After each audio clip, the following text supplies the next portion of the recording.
На първо място, ако искаме да играем Fortnite на Mac, това е много лесно.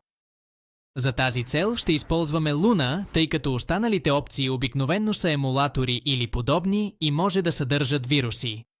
Затова Luna е най-добрият избор. Отваряме нашия браузър и поставяме линка, който съм оставил в описанието.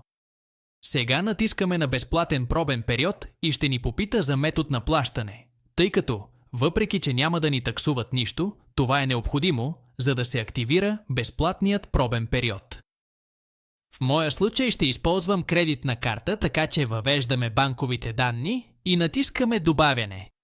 Важно е, ако не искаме да ни таксуват след края на този пробен период, да отидем в този раздел и да кликнем върху отказ от абонамента.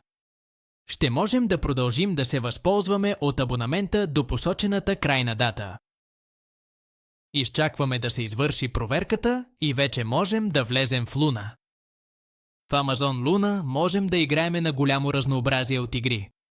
Дори и да нямаме най-добрия компютър, ще можем да се наслаждаваме на много заглавия без усложнения.